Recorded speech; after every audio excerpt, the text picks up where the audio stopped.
జేఎన్ఎస్కి స్వాగతం. ఈరోజు వార్తలోని విశేషాలు. సిద్దిపేట జిల్లా హుస్నాబాద్లో కాంగ్రెస్ పార్టీ నాయకులతో కలిసి మంత్రి పొన్నం ప్రభాకర్ మార్నింగ్ వాక్ నిర్వహించారు. ఈ సందర్భంగా పట్టణంలో ప్రధాన రహదారుల గుండా మార్నింగ్ వాక్ చేస్తూ ప్రజల్ని పలకరించారు. పార్లమెంట్ ఎన్నికల్లో కాంగ్రెస్ పార్టీ అభ్యర్థిని గెలిపించాలంటూ బాటసార్లని మార్నింగ్ వాకర్స్ని కోరారు. ఈ సందర్భంగా మంత్రి పొన్నం ప్రభాకర్ మాట్లాడుతూ ప్రజాస్వామ్యాన్ని కాపాడుకోవడానికి, రాజ్యాంగాన్ని రక్షించుకోవడానికి కాంగ్రెస్ పార్టీకి ఓటు వేయాలన్నారు. కేంద్రంలోని బీజేపీ ప్రభుత్వం ప్రజలకు ఇచ్చిన హామీల్ని నెరవేర్చలేదని, పార్లమెంట్లో తెలంగాణ ఏర్పాటుని అవమానపరిచిందన్నారు. రాష్ట్రంలో 10 ఏళ్లు అధికారంలో ఉన్న బీఆర్ఎస్ ప్రభుత్వం కూడా అనేక హామీల్ని అమలు చేయలేదన్నారు. వచ్చిన 5 ఏళ్లలోనే కాంగ్రెస్ ప్రభుత్వం ప్రజలకు ఇచ్చిన హామీల్ని అమలు చేసిందని, హుస్నాబాద్ నియోజకవర్గాన్ని మోడల్ నియోజకవర్గంగా అభివృద్ధి చేయనున్నట్లు వెల్లడించారు. గౌరవెల్లి ప్రాజెక్టు నుండి కాల్వల ద్వారా పంటలకు సాగునీరు అందించడంతో పాటు హుస్నాబాద్లోని ఎల్లమ్మ చెరువు, మహాసముద్రం, గండిలని టూరిజం క్లస్టర్ కింద అభివృద్ధి చేస్తామన్నారు. తనని ఆశీర్వదించినట్లే పార్లమెంట్ ఎంపీ అభ్యర్థిని ఆశీర్వదించి గెలిపిస్తే మరింత శక్తితో నియోజకవర్గాన్ని అభివృద్ధి చేస్తానన్నారు.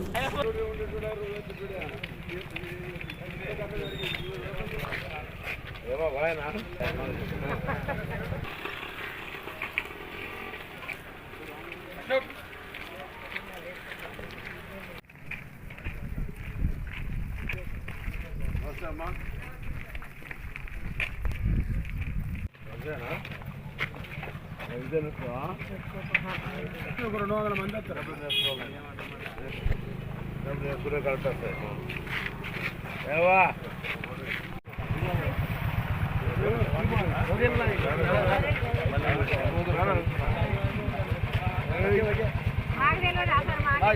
కరెక్ట్ వస్తాయి. సార్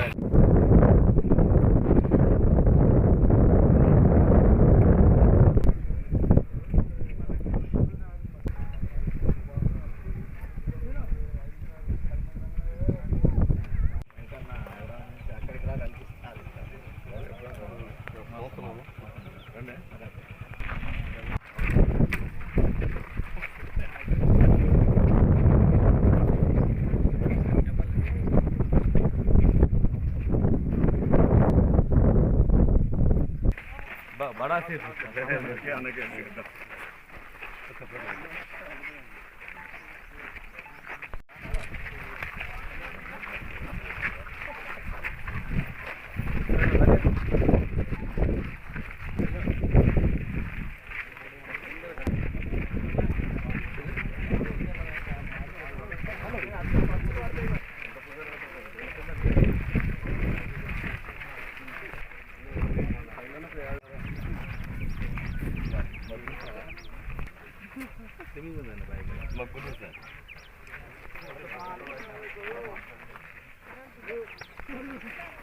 తప్పకుండా కాంగ్రెస్ పట్ల సానుకూలంగా ప్రజలందరూ తప్పకుండా మద్దతు ఇస్తామని చెప్తా ఉన్నారు. ఇప్పుడున్నటువంటి పరిస్థితుల్లో ప్రజాస్వామ్యాన్ని కాపాడడానికి,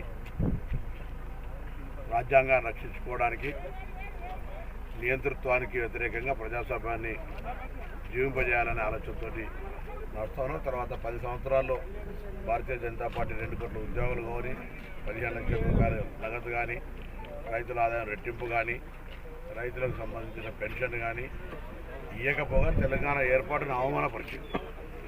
టీఆర్ఎస్ పార్టీ కూడా 3016 రూపాయలు ఇవ్వలేదు, ఒక్క డబుల్ బెడ్రూమ్ కూడా ఇవ్వలేదు, ఇక్కడ దళిత బంధు ఇవ్వలేదు, బీసీ బంధు ఇవ్వలేదు, దాని తర్వాత రైతులకు రుణమాఫీ ఇవ్వలేదు, దళితులకు 3 ఎకరాలు ఇవ్వలేదు, చాలా కార్యక్రమాలు వాళ్ళు కూడా చేయలేదు. కాంగ్రెస్ పార్టీ 2004 నుంచి 2014 రాజశేఖర రెడ్డి గారు ముఖ్యమంత్రిగా ఉన్నప్పుడు ప్రతి మాట మేము అమలు చేస్తాం. ఉచిత కరెంటు కావచ్చు, ఫీజు రియంబర్స్మెంట్ కావచ్చు, ఆరోగ్యశ్రీ కావచ్చు, ఇట్లా అనేక రకాల కార్యక్రమాలు చేస్తాం. ఇవాళ కూడా 2023 అధికారానికి వచ్చిన తర్వాత ఉచితంగా మహిళలకు బస్సు సౌకర్యం కావచ్చు, మళ్ళీ 500 రూపాయల సిలిండర్ కావచ్చు, 200 యూనిట్ల కరెంటు ఫ్రీ కావచ్చు, 10 లక్షల ఆరోగ్యశ్రీ కావచ్చు, రేపు పొద్దున కొత్త వాళ్ళకు పాత వాళ్ళకు అందరికీ కలిపి 4000 పెన్షన్ కావచ్చు, కొత్త రేషన్ కార్డులు కావచ్చు, రైతు రుణమాఫీ 2 లక్షలు కావచ్చు, 500 రూపాయల బోనస్ కావచ్చు, ఇవన్నీ కూడా ప్లస్ 3500 ఇళ్ళు నియోజకవర్గానికి శాంక్షన్ అయి ఉన్నాయి. ఇవన్నీ కార్యక్రమాలు చేస్తాం. మా మీద విశ్వాసం ఉంచమని కోరుతాను. దున్నపోతుకు గడ్డేసి బర్రెకు పాల్గొనితే రావు. 5 సంవత్సరాల అధికారంలో ఉంటాం కాంగ్రెస్లో. తప్పకుండా మమ్మల్ని ఆశీర్వదించండి. మేము ప్రజలకు ఇచ్చిన మాట నిలబెట్టుకోవడం కాకుండా నేను ఈ హుస్నాబాద్ నియోజకవర్గానికి సంబంధించి ఒక మోడల్ కాన్స్టిట్యున్సీగా విద్య, వైద్య, ఉపాధి అవకాశాలు పెరిగే విధంగా అనేకమైనటువంటి వ్యవస్థలు తీసుకొచ్చే సంకల్పం ఉంది. గౌరవల్లి ప్రాజెక్టును కూడా పూర్తిగా పొలాలకు నీళ్ళు అందించేటువంటి ఆలోచన ఉంది. దాంతోపాటుగా టూరిజం కింద ఎల్లమ్మ చెరువు కావచ్చు, మహాగండి మహాసముద్రం గండి కావచ్చు, ఇవన్నీ కూడా టూరిజం క్లస్టర్ కింద చేసి డెవలప్మెంట్ చేస్తామని తప్పకుండా ఆశీర్వదించి నన్ను గెలిపించి ఆశీర్వదించి ఇప్పుడు కూడా పార్లమెంట్ సభ్యుడు ఇస్తే నాకు మరింత శక్తి వచ్చి నియోజకవర్గాన్ని ఎక్కువ అభివృద్ధి చేయడానికి అవకాశం లేకుండా ఆశీర్వదించాలని కోరుతాను.